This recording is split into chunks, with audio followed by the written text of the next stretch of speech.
It's been almost a year since I've cast a resin and wood bowl, and honestly, I wasn't sure how this one was going to go.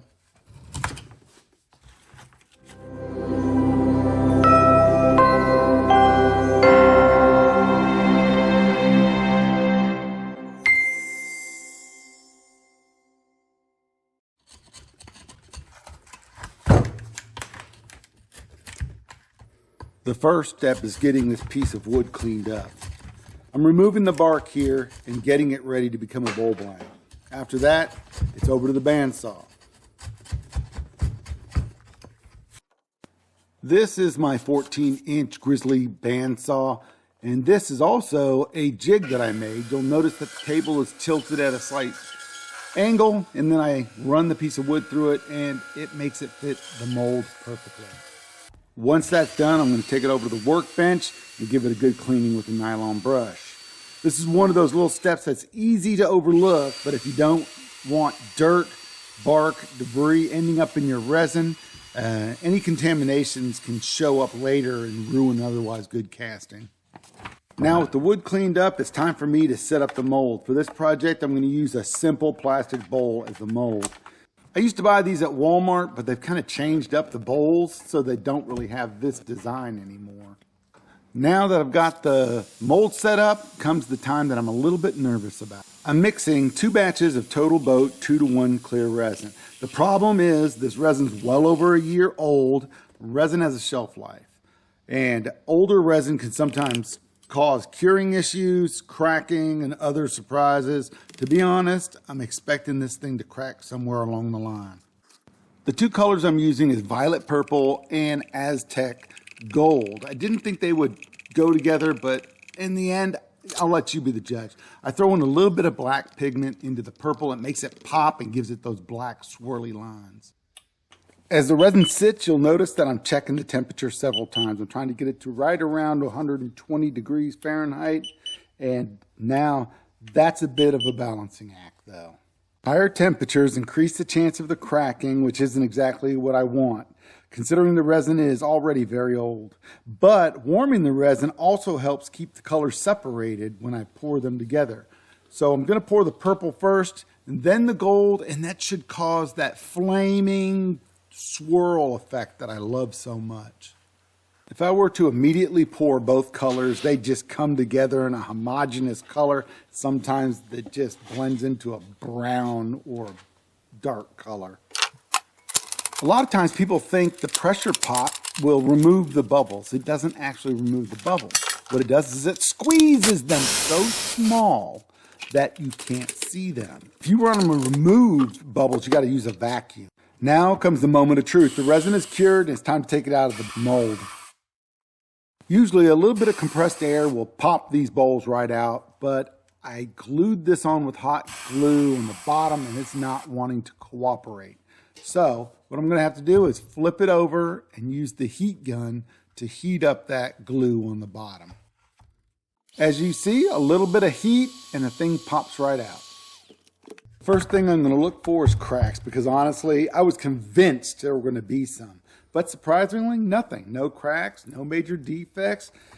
I'll take that as a win.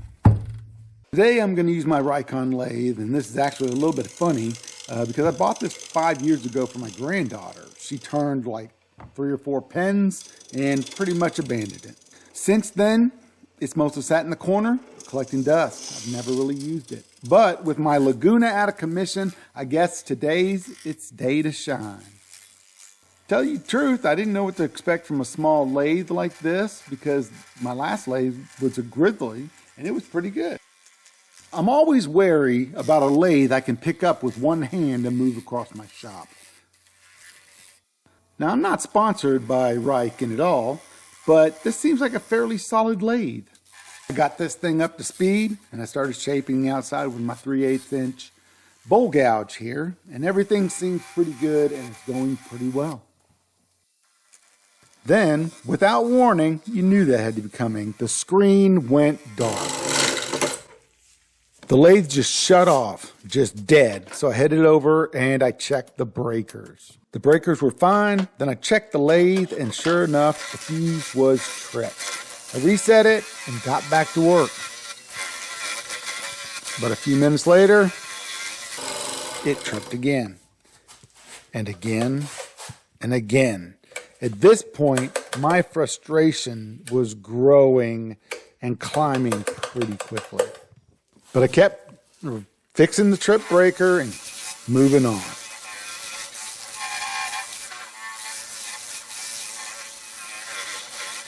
And then it tripped yet again.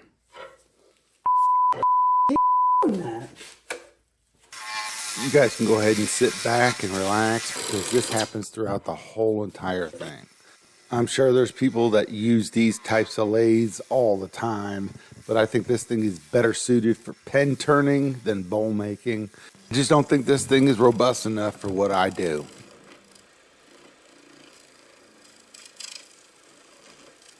The whole situation here reminds me of something funny back from my military days. Back when we had a communications pallet in our Humvees called the Jerk 206, the system was absolutely notorious for having gremlins. I'd be out on the field and having issues with my radio. I'd troubleshoot everything and eventually determine the problem and how to fix it. I'd get back, I'd pull the equipment, I'd bring it to our radio guys and explain to them exactly what it was doing. They would check and nothing was wrong with it. I'd take it back to the vehicle, everything would work for about 10 minutes. Then the same problem again. This happened constantly. And that's exactly how I feel about these lathes. There's always something wrong. But every time I start troubleshooting one of these with technical support, suddenly everything works, or they recommend me to replace a part I literally just replaced for $60. So here's what I'm going to do. I'm going to go ahead and put this bowl right here up on my Etsy page. If you're interested in it, the link will be in the first comment and also in the description. I also have other bowls if you're interested in one of those or you want to commission a bowl, shoot me an email to moonpiecreations2014@gmail.com.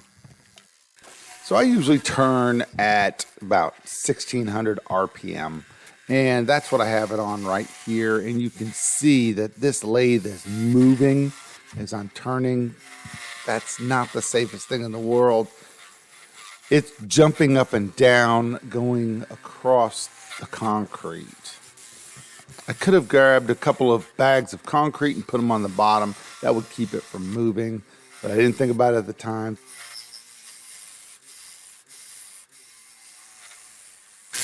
What you're seeing me doing through most of my cuts here with this 3/8 inch gouge is doing pull cuts. And that is because it gets the sharp edge. It's kind of like using a carbide tool to drag it across there. I'm having a hard time fitting my full-size tools on this lathe here. So I'm going to use my granddaughter's minis here. Although this tool is a lot smaller, it is not easy to handle. This just isn't going to work out.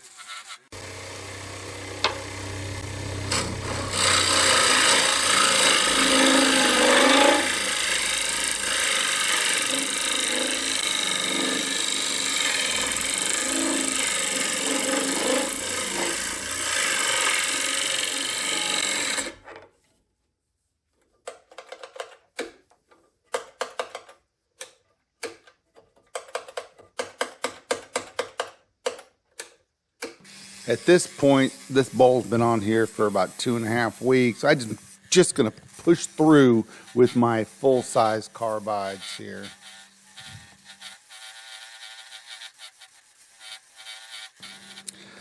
So normally when I'm working on a lathe project, I'm also working on 2 or 3 other projects, and that's what I have in the background here. You guys may have saw the platter display piece that I just made for my cousin. That was one I was working on with when I had this on the lathe, and now I'm working on what's called a memory box for my newest grandson. Kind of a cool little project that started off as one thing, ended up with another thing, and I think you guys will like it. I'm going to have it out in about 2 weeks or so. All right, ladies and gentlemen, stay with me. We're in the final stretch. You'll see that I'm sanding it right now. But as I'm sanding it, I realize there's a bunch of pit holes from bugs. So I have to fill those. And what am I going to use? I'm going to use Starbond CA glue.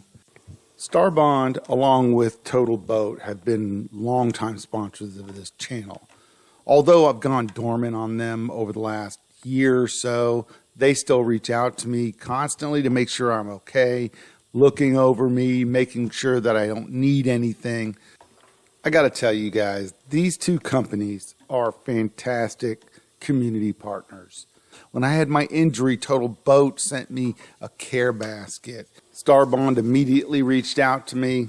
These aren't just companies worried about selling items. They genuinely care and have great people that work for them. And although they don't really sponsor the channel anymore because I've gone dormant on them, they're still reaching out. And I still think they're fantastic companies, and I always will. Cherry is notorious for tear outs, and I'm trying to sand some tear out here. Doesn't really work that way. You can sometimes, but a lot of times you can't without getting the grain raised. And that's what I'm about to do, is I'm going to use some of this sanding sealer. And with the sanding sealer, what it does is it raises the grain, then I resand the whole inside, and that will help smooth out everything.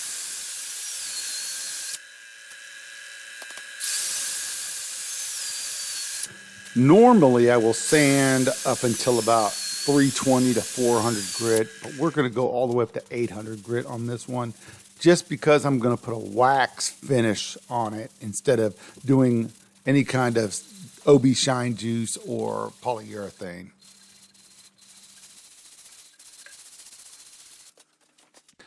We're going to use some wax paste from Axe Wood Paste. Although Axe is not an official sponsor of my channel, I've used them for years and I love supporting small businesses. Axe is a small family-owned U.S. business that I like to support. I actually made a commercial for them. I'll put that up on the screen right here if you guys want to go see me acting like an idiot. Well, it's about that time. This turn is in the books. I appreciate you guys watching. I haven't turned anything in a long time, so hopefully I can get back out there and we can keep on turning, but I got to get that big lathe fixed. All right, guys, I appreciate everything you guys do. If you like what you saw, hit the thumbs up button and share the video. Until next time, stay cool.